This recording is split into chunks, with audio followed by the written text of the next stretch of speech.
AWS Global Infrastructure. So there are total 33 launched regions, each with multiple availability zones. There are a total of 105 plus and counting availability zones.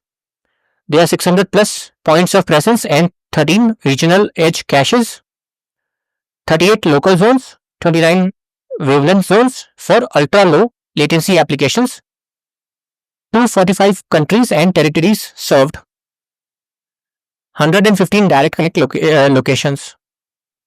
So global infrastructure of AWS Cloud.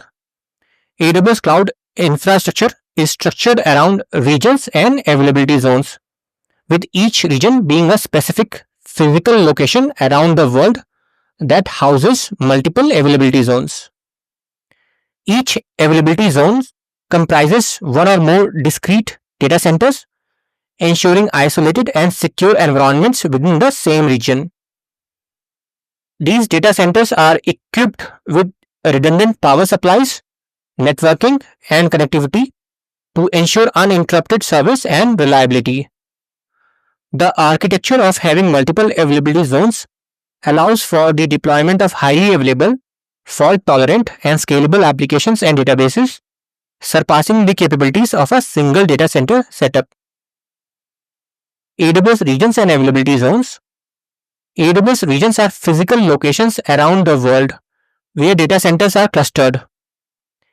Each region consists of groups of logical data centers known as availability zones.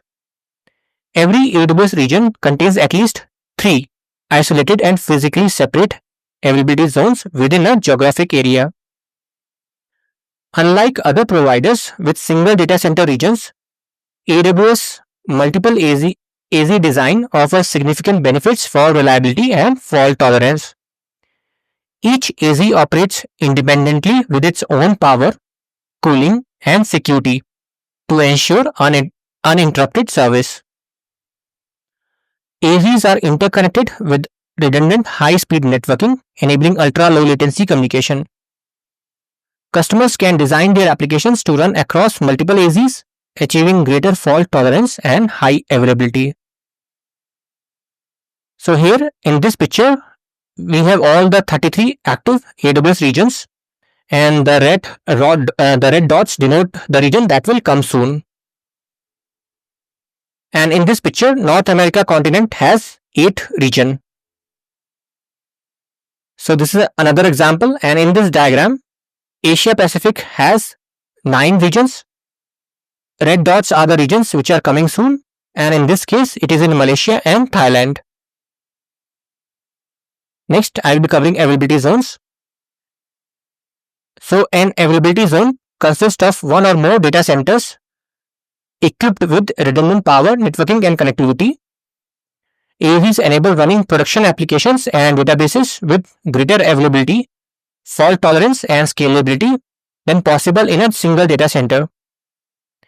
AVs within a region are linked by high bandwidth, low latency networks with fully redundant and dedicated metro fiber. All network traffic between AZs is securely encrypted, ensuring data privacy and security. The network's high performance supports synchronous data replication between AZs, facilitates real-time data availability and disaster recovery strategies. AZs are physically separated by a significant distance to provide isolation from local disasters like power outages and natural catastrophes, which enhances overall resilience. A region consists of 3 or more availability zones, as I talked about. So here you will see that US East Northern Virginia region has 6 availability zones. Next is AWS local zones. AWS local zones bring essential AWS services geographically closer to end users to minimize latency. They are perfect for running applications which require single-digit millisecond latencies, such as media content creation, real-time gaming, and machine learning. Each local zone is an extension of an existing AWS region, offering select AWS services and enabling the running of latency-sensitive applications near users. It provides a robust connection between local workloads and the broader AWS region, facilitating easy access to in-region services through familiar APIs and the toolsets. AWS wavelength. Single-digit millisecond latencies to mobile devices. So this is specifically to mobile network, all the mobile devices. AWS wavelength enables applications that need very low latency for mobile and end-user devices. Deploy applications to wavelength zones. So developers can deploy their applications close to the users within the telecom providers' data centers at the edge of 5G networks. Embedded in telecommunications data center at 5G edge. Wavelength zones are specifically designed to leverage the high speed and low latency of 5G networks. Seamless access to AWS services in the region. So despite being at the edge, these zones allow full access to comprehensive range of AWS services. And they are ideal for gaming, live streaming, machine learning inference, AR, VR. So applications requiring ultra low latency can significantly benefit, enhancing user experience in real-time interactive applications like augmented reality and virtual reality. Minimizing latency to connect to applications. So by bringing AWS services to the edge of 5G networks, wavelength reduces the latency usually experienced when connecting to cloud applications. Reduces network hops and latency over 100 milliseconds. So traffic reaches servers in wavelength zones directly within the mobile provider's network, avoiding the delay that occur when you traverse all over the internet. Next is AWS Post. AWS Outpost. Sorry, not AWS Post or AWS Outpost. So AWS Outpost extends AWS services, infrastructure and operating models to any data center, co-location space or on-premises facility. It utilizes the same interfaces and infrastructure that you use in the AWS cloud, and this enables seamless operation across cloud and on-premises environments. It offers a fully consistent experience whether working in the cloud, AWS cloud or on-premises, and facilitates easy management and integration. Outposts are ideal for environments that require cloud connectivity but also need to keep certain workload on premises. So all this AWS wavelength, local zones and AWS outpost, these I will be covering separately in their dedicated lecture, but this is just to give you overall high level overview of the AWS Global Infrastructure and what it is made up of. And outposts are perfect for applications that require immediate data processing or are sensitive to latency by remaining closer to data sources and the users. AWS points of presence. So there is a global points of presence network for CDN, Cloud Distribution Network, DNS, and accelerated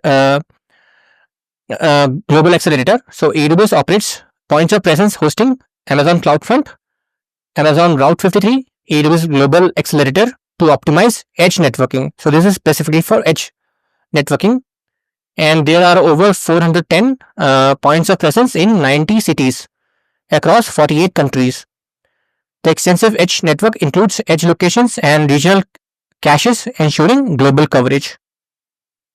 Each POP is isolated for enhanced reliability. So isolation prevents failure in one POP from affecting others, ensuring robust global network performance.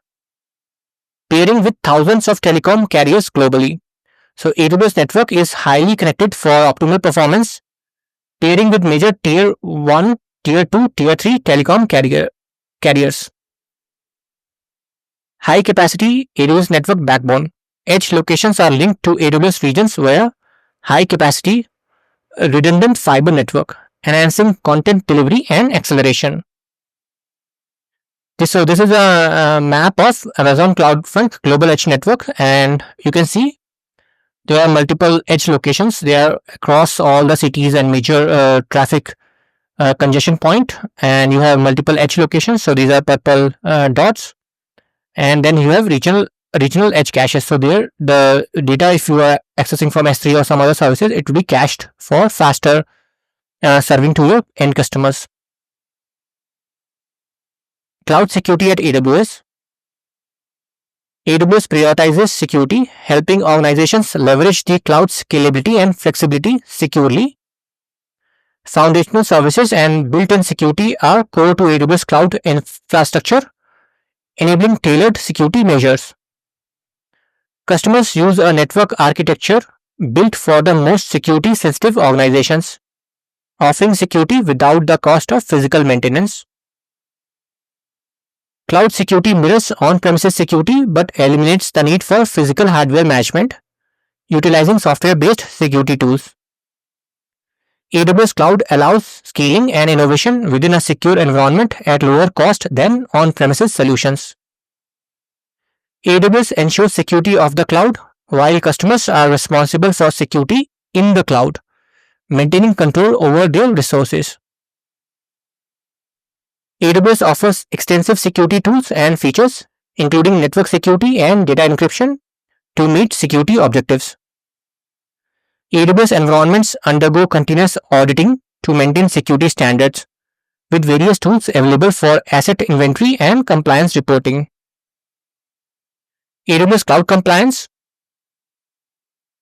So AWS offers comprehensive controls to ensure security and data protection in the cloud. Compliance is a joint effort between AWS and its customer, emphasizing the shared model for security.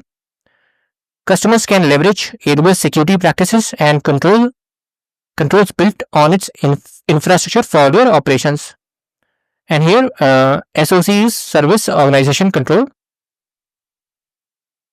So compliance with major assurance program. So AWS adheres to significant standards and programs like SOC 1, ISAE 3402, SOC 2, SOC 3, FISMA, DIACAP, FedRAMP, PCI DSS, ISO 9001, ISO 27001, ISO 27017, ISO 27018. So SOC is stands for Service Organization Control. FedRAMP is Federal Information Security Management Act, FISMA, and you have DIACAP, which is Department of Defense Information Assurance Certification and Accreditation Process. Then we have FedRAMP, Federal Risk and Authorization Management Program. PCI DSS stands for Payment Card Industry Data Security Standard. Then we have International Organizations for Standardization, ISO, and then we have all this program. And for example, ISO 27001 is specifically for Information Security Management Systems, ISMS.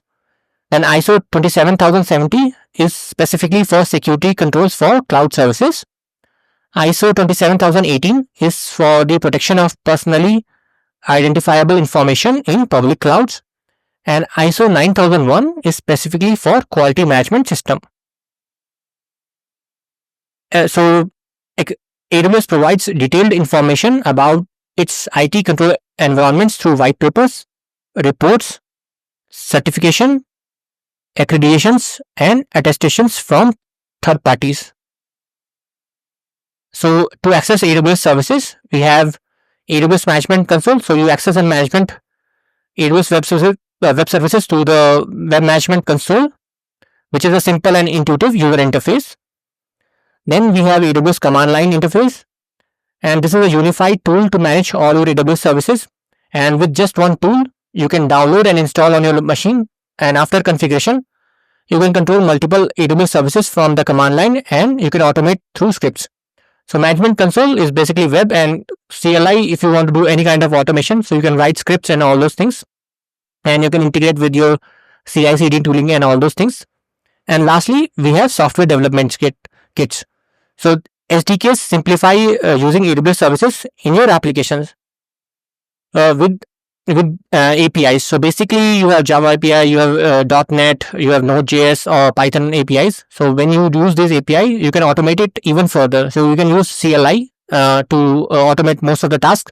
But if you are integrating with any kind of applications, let's say that application is built on Node.js and some kind of React front end, and you want to automate based on somebody clicking something. So you can use those APIs to further automate.